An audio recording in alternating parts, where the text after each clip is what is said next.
नमस्कार दोस्तों, स्वागत है आपका मेरे चैनल पे। दोस्तों, जैसा कि आपने देखा होगा कि आर्मेनिया और अजरबैजान के बीच में युद्ध हुआ था और अजरबैजान ने इस युद्ध के अंदर बहुत से ड्रोन का इस्तेमाल किया जो कि उसने तुर्की से खरीदे थे, जिनका नाम TB2 बायरक्टर ड्रोन था। तो ऐसे में दोस्तों अब यूके की इसके ऊपर निगाह थी और यूके भी चाहता है ऐसे ही ड्रोन को बनाना, ताकि भविष्य में अगर कोई कन्फ्लिक्ट होता है उसका किसी के साथ में तो इनका इस्तेमाल किया जा सके। और साथ ही दोस्तों ये बहुत ही चीप भी पड़ते हैं। तो आज इसी के ऊपर बात करेंगे। चलिए दोस्तों शुरू करते हैं।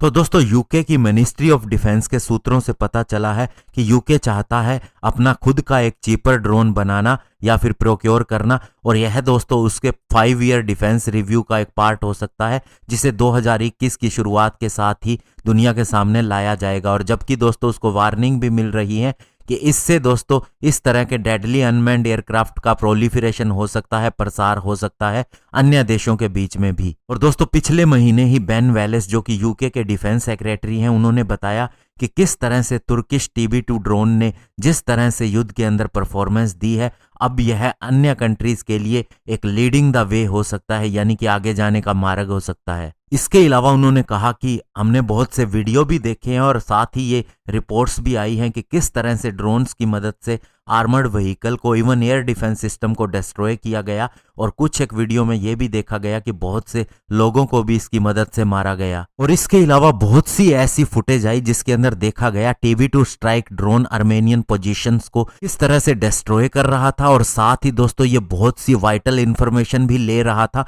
और रॉकेट फोर्स को ये सारी भेज रहा था ताकि उन्हें निशाना बनाया जा सके। और तुर्की की बाइकर मकीना ने इसे बनाया है। और अगर इसके कॉस्ट की बात करें तो एक यूनिट का कॉस्ट $1 मिलियन से $2 मिलियन तक हो सकता है, यानी इंडियन रुपीस के अंदर देखा जाए तो 7 करोड़ से 14 करोड़ रुपए के बीच में हो सकता है। जबकि यूके अभी जो अमेरिकन जनरल एटॉमिक्स के ड्रोन्स का इस्तेमाल कर रहा है, जो कि टोटल उसके पास 16 की संख्या के अंदर है, यानी कि इसकी फ्लीट है, वो ड्रोन उन्हें पर ड्रोन $20 मिलियन कॉस्ट करता है। हालांकि दोस्तों TB2 ड्रोन की रेंज 150 किलोमीटर ही है, लेकिन ये 24 घंटे तक हवा के अंदर मंडरा सकता है।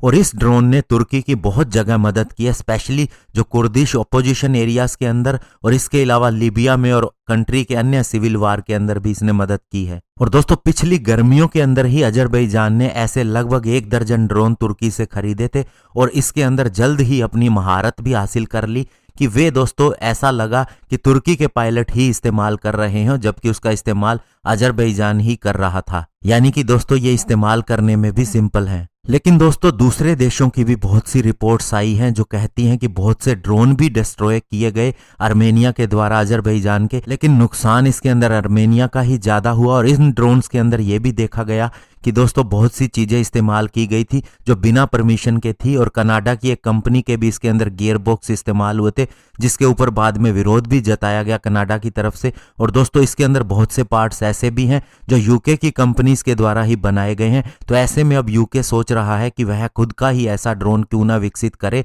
और दूसरी तरफ दोस्तों जहां तक बात आती है इंडिया की, तो इंडिया के पास ऐसे ही ड्रोन अवेलेबल हैं जो कि उसने इसराइल से खरीद रखे हैं। और दोस्तों इसके अंदर हार्पी ड्रोन का नाम सबसे पहले आता है, और अभी इंडिया ने भी आर्म ड्रोन बनाने के ऊपर काम शुरू कर दिया है। और ये ड्रोन दोस्तों ज्यादा इतने इफेक्टिव नहीं है जितने हमारे रुस्तम ड्रोन होंगे, लेकिन दोस्तों अभी उनके इसी साल के अंदर टेस्ट होने हैं और उसके बाद में डिसाइड होगा कि ये किस तरह के ड्रोन होंगे और कब तक इनका प्रोडक्शन शुरू होगा। धन्यवाद, जय हिंद।